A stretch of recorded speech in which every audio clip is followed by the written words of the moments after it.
تو پیارے بچوں، یہ کہانی ہے ایسے حلوائی کی جس کی مٹھائی بہت مشہور تھی اور دور دور تک اس حلوائی کا نام تھا، اور لوگ اس کی مٹھائی بہت شوق سے کھاتے تھے اور دور دور سے لوگ اس کی مٹھائی کھانے آیا کرتے تھے۔ جو بھی اس حلوائی کی مٹھائی کھاتا تعریفوں کے بل باندھ دیتا۔ حلوائی کے پاس ایک ایسا جادو تھا، جو بھی اس کی مٹھائی کھاتا اپنے دل کی بات عیاں کر دیتا۔ وہاں کا بادشاہ، جس کا نام عمران تھا، اپنے وزیر سے بات کر رہا ہوتا ہے کیونکہ بادشاہ کی سالگرہ آ رہی ہوتی ہے، اور وزیر بادشاہ کو مشورہ دیتا ہے کہ حضور، ہم آپ کی سالگرہ پر ایک شاہی دعوت کرتے ہیں جس میں سب کو بلایا جائے گا اور بہت زیادہ کھانا ہوگا۔ بادشاہ مان جاتا ہے اور شاہی باورچی کو بلانے کا کہتا ہے کہ سب انتظام وہ کرے گا۔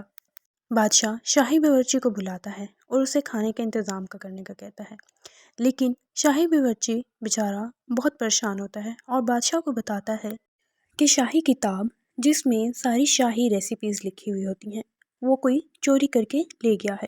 بادشاہ اور سب بہت پریشان ہو جاتے ہیں۔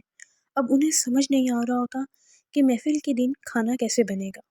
پھر بادشاہ کا وزیر انہیں مشورہ دیتا ہے کہ کیوں نہ مشہور حلوائی کو بلایا جائے، کیونکہ اس کی مٹھائی جگہ جگہ مشہور ہے۔ بادشاہ کو وزیر کا مشورہ پسند آتا ہے اور وہ وزیر کو کہتا ہے کہ حلوائی کو بلا لو۔ پھر حلوائی کو بلایا جاتا ہے۔ بادشاہ حلوائی سے بات کرتا ہے اور حلوائی حیران ہو جاتا ہے بادشاہ کی طرف سے اتنی بڑی دعوت نامے کا سن کر۔ پھر حلوائی بادشاہ سے کہتا ہے، بادشاہ حضور، آپ بے فکر ہو جائیں، آپ کی محفل کے دن بہت لذیذ مٹھائیاں بنیں گی۔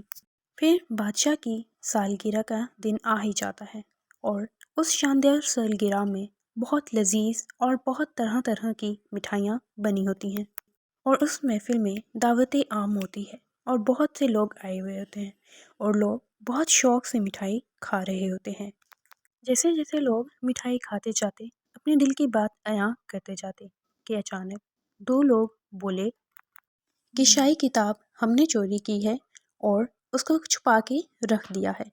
یہ سن کر لوگ حیران ہو جاتے ہیں اور بادشاہ خوش ہوتا ہے کہ جس مقصد کے لیے اس نے حلوائی کو بلایا تھا وہ پورا ہوا۔ پھر بادشاہ ان دونوں چوروں کو جیل میں ڈال دیتا ہے سزا کے طور پر۔ چونکہ بادشاہ حلوائی سے بہت خوش ہوتا ہے تو اس کو بہت سارے تحفے اور انعامات دیتا ہے، جو کہ حلوائی لے کر بہت خوش ہوتا ہے۔ تو پیارے بچوں، اگر کہانی پسند آئی ہو تو لائک، شیئر اینڈ سبسکرائب۔